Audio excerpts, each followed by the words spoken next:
நம்ம பலரும் பலவித பாதைகளை போய் கொண்டிருக்கலாம். சிலர் இப்பொழுதும் வியாதியின் படுக்கையில போய் கொண்டிருக்கலாம். நான் கடந்த 5 வருடங்களாய் ஒரு மரண படுக்கையின் பாதையில நான் சென்று வந்தேன். சில நேரம் தோணுகிற ஒரு காரியம், இந்த வாழ்க்கையில ரொம்ப அர்த்தம் இருக்கிறது மாதிரி தெரியலையே. ஒருவேளை நம்ம பிறக்கவே இல்லைன்னா இந்த பாடுகள் எல்லாம் இல்லையே. ஒரு குழந்தை பிறக்கிறது நம்ம ரொம்ப சந்தோஷப்படுறோம். ஆனா வாழ்க்கையின் பாதையில நெடுக வந்த பின்பு திரும்பி பார்த்தால் ஒரு குழந்தையை பார்க்கும்போது கூட இதுவும் ஒரு நாள் பாடுபட போகுதே என்று சொல்லி யோசிக்கலாம். இந்த வாழ்க்கையில எல்லாம் அர்த்தம் இருக்குதான்னு சொல்லி யோசிக்கலாம். யோபு அப்படி கலங்கி இருக்கிறார். நான் பிறக்காமலே இருந்திருக்கலாமே, என் தாயின் வயிற்றுல நான் அப்படியே செத்து போயிருக்கலாமே சொல்றாரு. ஆனா அதுக்கு என்ன தெரியுமா பதில்? இந்த வாழ்க்கைக்கும் அர்த்தம் இருக்கிறது என்று சொல்லும்படியாய் அவரே மனித வாழ்க்கைக்குள் இறங்கி வந்தார்.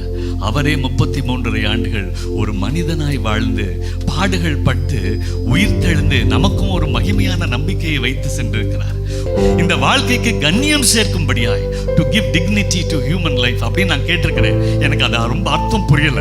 ஆனால் நான் கடந்து சென்ற பாதைக்கு பின்பதாய் வாழ்க்கையில அர்த்தம் இருக்கிறதா என்ற கேள்வி வரும்போது ஒரே ஒரு பதில் தான், இந்த வாழ்க்கைக்கு அவர் அர்த்தம் சேர்த்திருக்கிறார். He has given dignity to human life. நாம வாழ்கிற வாழ்க்கைக்கு அர்த்தம் உண்டு. நாம் வாழ்கிற வாழ்க்கைக்கு கண்ணியம் உண்டு. நாம் வாழ்கிற வாழ்க்கை ஒரு மகிமையான வாழ்க்கை, ஒரு மகிமையான எதிர்காலத்தையும் தேவன் நமக்காய் வைத்திருக்கிறார். வாழ்க்கைக்கு கண்ணியத்தை கொடுக்க வந்த தேவகுமார்.